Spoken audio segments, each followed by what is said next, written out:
কান্দি কান্দি কত মুসলমান যায় সেই দিন করি মিয়া। আমি বাংলাদেশে গান গাইতে গিয়ে এক মুসলমানের মুখে হরি সঙ্গীত শুনে তো পাগল হয়ে গেলাম। বললে বাজাবো মনে আছে? আরে গাওয়াটা গায়। আমি এখন বলবো না, হে মিয়া তুমি মুসলমানকে হরি সঙ্গীত দাও কেন? তারা হরিচন্দ্রকে ভালোবাসে এসে মালা দেয়, কত মেয়ে প্রেম আনন্দে হরি গুণ গায়, হরি গুণ গায়, হরি গুণ গায়। প্রশাসনের নারী নয়, ভারতবর্ষে রাজত্ব করেছে যত সম্রাট, তার মধ্যে এক্সেপশনাল সম্রাট আকবর, যার বাড়িতে তুলসী গাছ ছিল।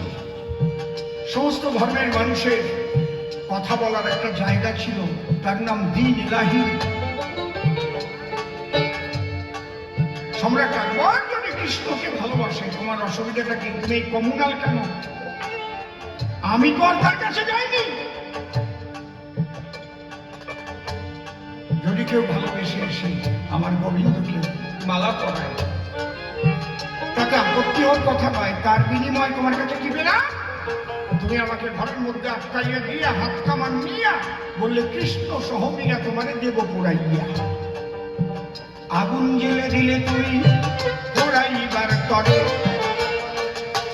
ঘরখানা ছাই হলো গেল ঘর দিয়ে, আমি আর গিরিধারী দাঁড়াইয়ে রই,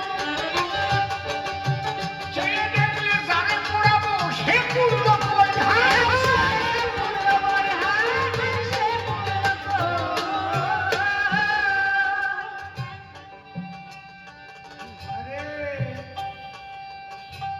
তখন কৃষ্ণচন্দ্র কানে কানে আমায় দেখে কয়, এ তোর স্বামী নাই আর আসামি হলো এ সময়। যতদিন স্বামী ছিল স্ত্রী কাছে,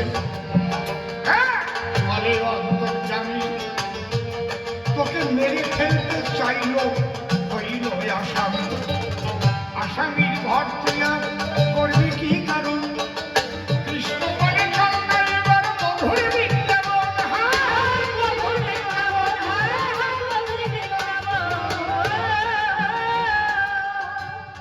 তাই মনের শান্তি পেতে আমার মনে আছে ভাব, কৃষ্ণকে সঙ্গে নিয়ে বৃন্দাবন।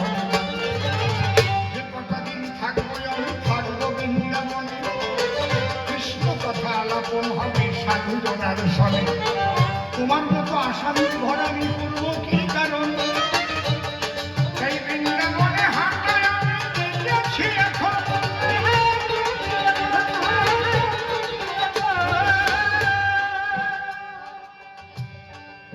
ত্যাগ ভালো না ভোগ ভালো যদি জানিবারে চাও, একটা কথাই আমার কাছে তুমি শুনে নাও, ত্যাগের চাইতে শান্তি পৃথিবীতে আর অন্য কিছু নাই। ভোগে বাড়ায় যত দুর্ভোগ তোমারে জানায়, যতই তুমি বেশি বেশি করতে যাবে ভোগ, চারিদিক দিয়ে বেরিয়ে ধরবে আছে যত রোগ। ত্যাগে শান্তি, দিন ভরে খাবা, যদি দিন তিনি পায়খানা না হয়, আরে আমার কপাল নেই, বুঝতে পারবে। আমার একটা শিষ্য ছেলে ফুলিয়ে ভাই হারমোনিক দোকান। হ্যাঁ বাবা, কি ইঁদুরির সাথে তো পাচ্ছি, টোলো টোলো বাঞ্জে রাখি তা কাটিয়ে কুটে দেয়। আমি বললাম বড় ইঁদুর মাঝে ইঁদুর ছোট ইঁদুর আছে তো? বলে হ্যাঁ। আমি বললাম কোনো গায়ে বড় গাড়ে ধর, মারিস না। কায়দা করে ইঁদুর মারা কল পাকিয়ে বড়টা ধরেছে। আমি বললাম ওই যে পাশায় ফেবিকুইক দিয়ে পাশা বন্ধ করে দিয়ে ও যেন পায়খানা করতে না পারে। ঠিক ওই তাই করেছি, ফাজিল মধ্যে দিয়েছি। ফেবিকুইক মানে বুঝেছেন তো, এতটুকু জিনিস আঙুলি আঙুলি একটু লাগাই দেখেন, আঙুল কাটিয়ে বের করতে হবে, ঠিক কিনা? নাকি? আর ওই ইন্দুরের পাশার মধ্যে দিয়ে দিয়েছিলাম। ইঁদুর তো আর পায়খানা করতে পারে নাই, রাগিয়ে গেছেন বড়টা। রাগিয়ে যাইয়ে ঘুরিয়ে ঘুরিয়ে সব ছোট ইঁদুর কামড়ায় কামড়ায় মারিয়ে ফেলেছিল।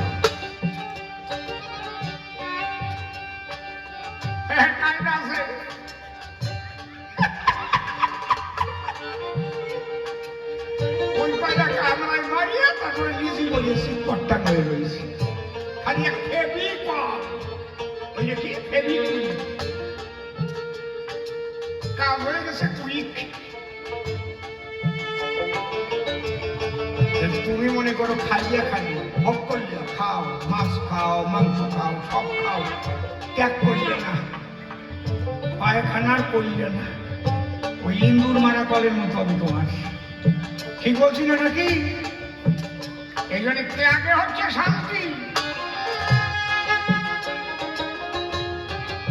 বেশি মিষ্টি খাওয়া ডাক্তার করবে মানা। সকালে রুটি 2 খানা, দুপুর বেলা 50 গ্রামের চালির বেশি খাওয়া না। কেন? আগে জম্মের খাওয়া খাইছ।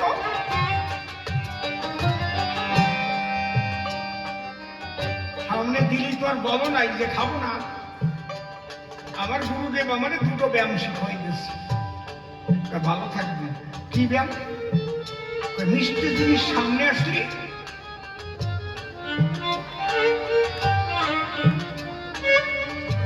আর ঝাল জাতীয় টক জাতীয় জিনিস আসবে, এই 2টে ব্যায়াম ঠিক হয়ে দিয়ে গেল। কি যে মিষ্টি জিনিস আসবে কি করতেছে? ব্যায়াম করতেছে। হ্যাঁ, মিষ্টি ছাড়া অন্য জিনিস আসবে। হ্যাঁ, কায়দায় আছে।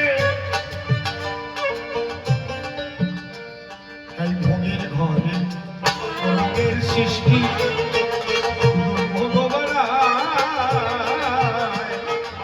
ত্যাগের ঘরে পরম শান্তি আহিলাম সভা। যে কারণে সকল ফেলে যাম বৃন্দাবন, একবার প্রেমানন্দে উলুক ধরে হরি ধরে নাও ভক্তগণ, হায় হায় ভক্তগণ, হায় হায় ভক্তগণ।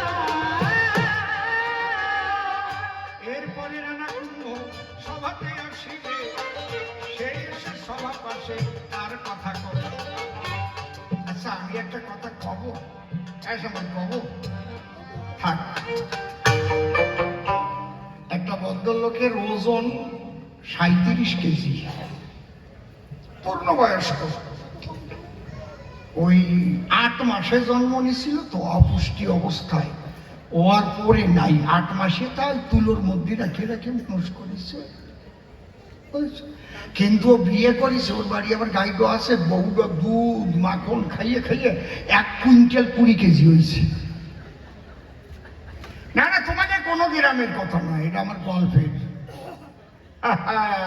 কায়দা আছে। বউয়ের ওজন কত? বউয়ের ওজন কত? 1 কুইন্টাল 20 কেজি। আর স্বামীর ওজন 37 কেজি। স্কেলিটন মার্কা, বুঝেছেন? ওই বউডারে কোনোদিন কোনো কালী পূজায় নিয়ে যেতে পারে না, দুর্গা পূজা দেখাতে পারে না, কোনো মেলায় নেবে কৃষি করি। ও তো হাঁটতেও পারে না, ও তো ওই মারুতি ভ্যানের দরজা দিয়েও ঢুকবে না, এইরকম কায়দা। আর খাটা টাইপের তো, এইরকম মুখা, আমার বানুদ্দির মতো। বুঝেছেন? এইবার একবার কালী পূজার সময় স্বামীর কাছে ডেকে কয়, সবাই পুজো দেখতে যায়, আমার একটু নিয়ে যাবা না? কয়, তোরে নেবো কোন কায়দায়? না পারিস হাঁটতি, না পারিস গাড়িতে উঠতি। হয়তো গরুর গাড়িতে করেও তো নিতে পারে, বাস পানি দিয়ে কালা দিয়ে তোলো।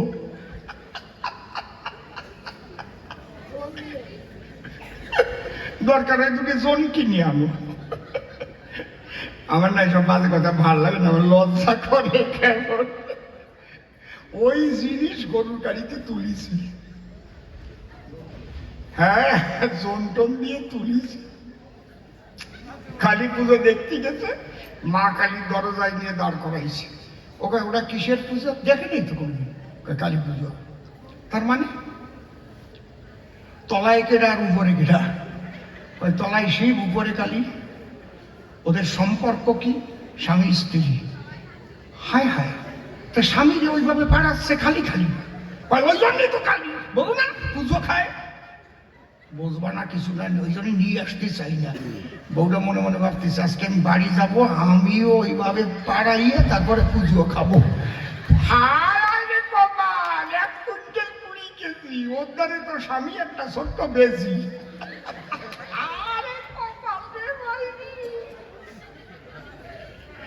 ও মনের কথা কয় নাই, কয় আমার পুজো দেখা হয়ে গেছে বাড়িতে। তাহলে এইভাবে স্বামী স্ত্রী থাকলে পুজো খায় তো? হ্যাঁ জানবা না, শুনবা না? কয় জানবা না, এরপর পুজো খাওয়ার ব্যবস্থা করতেছি। বাড়ি নিয়ে গেছে, রান্না বাড়ি করেছে, খাওয়া দাওয়া হয়ে গেছে। কয় খাটে শুয়ে না, পাটি পাতা আছে, ওই জায়গায় চিত হয়ে শুয়ে পড়ো।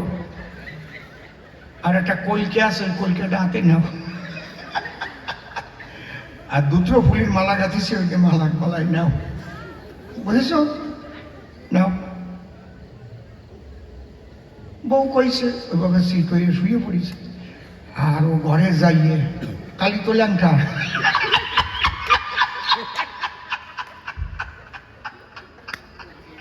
কালী সাজেছে, সারা গায়ে অভ্র মাখাইছে, আর হাতে বাড়ির আম দাও ছিল একখান, ওই নিয়ে নাচতে নাচতে আসতেছে। আর ঘরের মধ্যে টুনি লাইট জ্বলতেছে, ওই রকম আর কি, ঝিকিমিকি ঝিকিমিকি ঝিকিমিকি করতে করতে আসতেছে, পাহাড় পর্বতের মতো ওইভাবে। মানে স্বামী কয় এইভাবে আইসো কেন? চুপ করে শুয়ে থাকো, পুজো খাবো, এবার তোমার বুকের উপর আমি পা দেবো। কই বলি বাবা, তোর ওই গোদা পাও দিলে তো মরিয়ে যাবো। তুই আমার বম্বের মা, পাড়া দিসনি। আমার মা বললে তাই তো আজকে পাড়ানো গেল না, ওই দিন পাড়াই নাই। পরে আর একদিন দেখবানি। পরের দিন সকাল সকাল ওই লোকটা 37 কেজি ওই কালী মন্দিরে ঠাকুরের কাছে গেছে। ঠাকুর মশাই, আপনারে 5000 টাকা দিচ্ছি, আপনি এই যে মূর্তি পুজো হয় এইটা অল্টারনেট করে দেন, নিচের দ্বারে উপরে উঠুন, উপরের দ্বারে। এটা হয় নাকি? তাহলে কালী পুজো হয় নাকি? তাহলে আমি মরে যাবো পাড়া খাইয়ে, আমার আপনি বাঁচান, আপনি আপনার ধম্বের বাপ, আপনি 10,000 দিচ্ছি। 10 কোটি দিলি হয় নাকি? তাহলে আমি আর বাঁচবো না। এই করে দুরুম করে পড়িয়া হার্ট অ্যাটাক করে মরিয়ে গেল লোকটা। এই ভয়তে, খালি পাড়ার ভয়তে, বুঝলে? আচ্ছা, যারা এই কালী পুজো দেখে দেখে বাড়ি গেছে, তারা বাড়ি যেয়ে যদি কালী শাস্তি চায়, পাড়ায় পাড়ায় পাড়াপাড়ি আরম্ভ হলো। কালী কেমন হবে ভেবে ভেবে সবাই একটু বলো। তাহলে শিব কেন মা কালিকার পায়ের তলায়? কারো যদি ব্যাখ্যা করে বলো এ সভায়, এরপরে সে এসে দেবে দর্শন। আকাঙ্ক্ষা নিয়ে আসে ভক্তগণ। অনেক সময় আমাদের এই কবি গান হয়, ধৈর্য ধরে বসে থাকেন সভ্য সবাই, তার কথা শুনে শুনে মনে আছে ভাবো, আমি আবার সময় এসে জবাবে দাঁড়াবো। একা একা বললে কি আর কবি গান হয়? বিপক্ষ কবি এসে কত কথা কয়, কোনভাবে সে আলোচনা কি যায় করে আমি জবাব দিব এসে তাই ধরে ধরে। তবে প্রথমবারে বেশি কথা বলবো না, ছেড়ে দিয়ে যাচ্ছি আমার কাব্য আলোচনা। আপনারা আশীর্বাদ করবেন দান, আমি তো আপনাদের কোলের সন্তান, আপনাদের আশীর্বাদ নিয়ে আমি যাই তাই দেখবি দেশে এই কবিতার গাই। এর থেকে আছে যারা ভক্তগণ, এবার বন্দনা করে যাই সবার জন্য ভক্তগণ দিয়ে আশীর্বাদ করে তোমার সত্য ভাব মনে চলে যাবে। প্রথমবারের ভাব আমার ক্ষান্ত হয়ে গেল। জয় জয় রাধা কৃষ্ণ প্রেমানন্দে, একবার হরি